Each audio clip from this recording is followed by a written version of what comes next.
So I just was listening to somebody talking about it. And they put up the slides of the questions. Hold on, I'll bring it up because I took a few screenshots of the questions. Thank you.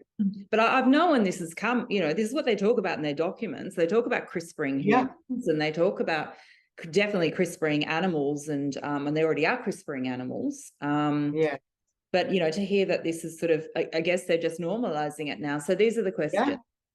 Curing disease with medicine they're asking yes or no. Curing disease with medicine is the same as curing disease through gene editing. That's one of them. I would edit my genes to make myself smarter or stronger. People should be free to edit their own genes without limits.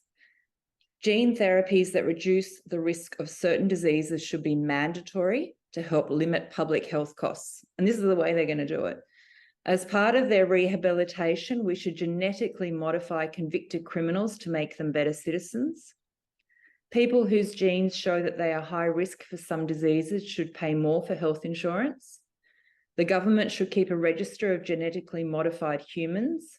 Genetically modified people will be superior to unmodified people. So they're normalising all of this in just a normal thing that parents take their children to in school holidays. Can you read that last one out again? That was terrifying. Genetically modified people will be superior to unmodified people. So they will bring this in under this one. People whose genes, oh no, not that one. Where is it?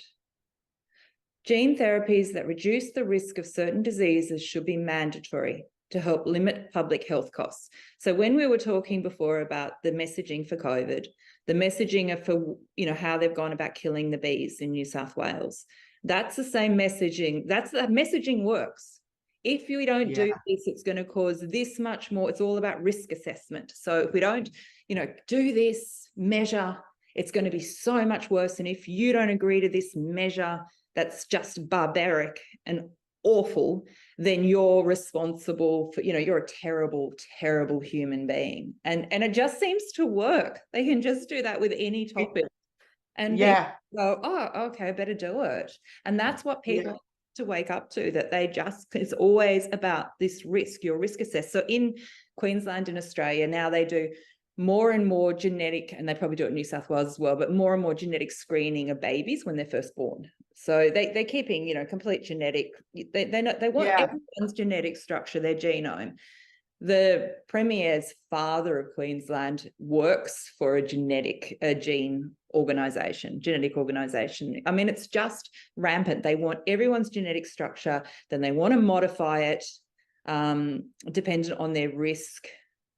And and then they want to implant, the Internet of Bio-Nano things. They want to implant tech in your body that can pick up on viruses and whatever else, and it'll send an alert out, and it'll administer medicine, externally, can be administered into your body. And and then you can be quarantined. They talk about this. It's over and over again in their documents. This is what this risk assessment, everything's risk. The net zero stuff is all about risks, et cetera. And that's why we have to continuously modify ourselves in the environment and, spray what that stuff is up in the sky now they're talking about to reflect the sunshine back, even though it's going to be horrendous for the actual, the environment. And